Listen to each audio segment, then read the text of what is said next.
15 निशानियों।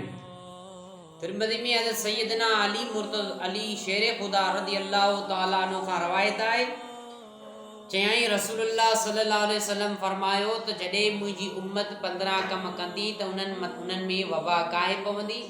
पुछो वियो त छा आहिनि या रसूलुल्लाह सल्लल्लाहु अलैहि वसल्लम। पाण फरमायूं त हाणे उहे निशानियूं जेके साईं जन फरमायो त मुंहिंजी उम्मत में आहिनि, उन्हनि में वबा काहे पवंदी। कहिड़ियूं निशानियूं?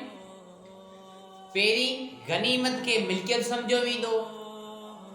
नंबर 2 अमानत खे गनीमत सम्झो वेंदो। नंबर 3 ज़कात खे बार सम्झो वेंदो। नंबर 4 माण्हू ज़ाल जी फरमा बरदारी कंदो, माउ जी बेफरमानी कंदो।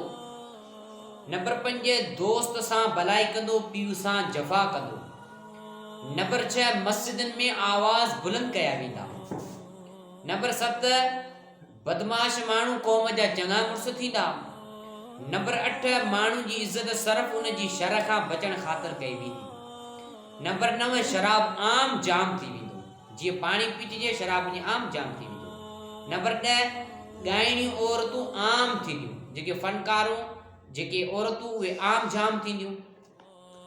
नंबर 11 ॻाइण वॼाइण जा औज़ार आम थींदा। नंबर 12 पोयां माण्हू अॻियनि ते लहनतूं कंदा, जेके माण्हू गुज़ारे विया हाणे पोयां आहिनि उहे उन्हनि ते लहनतूं कंदा त अहिड़ा किरदार छो करे विया, इहो दोरींदो। नंबर 13 पोइ उन वक़्त में इंतज़ार कजो ॻाढ़ी हवा ऐं तूफ़ान जो। नंबर 14 या ज़मीन में दॿजण या सूरत बदिलजी वञण जो।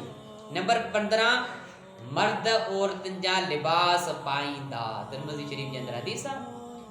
आख़िरी जेको आहे 15 नंबर मर्द औरतुनि जा लिबास पाईंदा, इन जो क़ुरान शरीफ़ में ज़िक्र आहे त आख़िरी दौर ईंदो जो मर्द पंहिंजी औरतुनि जा लिबास पाईंदा। त इहा शइ ग़लति आहे। त इहे 15 निशानियूं आहिनि जेके हुज़ूर साईं फरमाए मुंहिंजी उम्मत में ईंदियूं त उन्हनि में वबा काहे पवंदी। अॻे माण्हू ज़कात बिना हिजाब जे ॾेई छॾींदा हुआ सखावत करे ग़रीबनि खे। हाणे ज़कात खे चटी सम्झनि था, मस्जिदनि में बुलंद आवाज़ कनि था। मस्जिदनि खे माण्हू पंहिंजी मिल्कियत, पंहिंजी जागीर, पंहिंजो बंगलो सम्झनि था। उन खां अलावा पंहिंजे मिल्कियत ते माण्हू नास कनि था, फ़ख्र कनि था। पर ही मिल्कियत असां गॾु करे करे करे नेठि क़बर भेड़ो थी वेंदासीं, मिल्कियत हिते रहिजी। हिन असांजी मिल्कियत तां असांजा बच्चा वढ़ंदा, जानवर जी तरह सां वढ़ंदा। त असांजी मिल्कियत गॾु करियूं, पर एतिरी गॾु करियूं जो असांखे मुस्तक़बिल फ़ाइदो ॾिए ऐं हूंदे फ्यूचर में माज़ी त गुज़री वई, फ्यूचर में फ़ाइदो ॾिए ऐं असांजी औलाद खे कमु अचे। ज़्यादा गंद किचिरो गॾु करे रखण मां को फ़ाइदो कोन्हे। हीअ दुनिया फ़ानी आहे, हलिया वेंदासीं त पोयां रहिजी वेंदी। असांजा मिट माइट मेड़े उहे खाईंदा पीअंदा, उन मां अयशूं कंदा।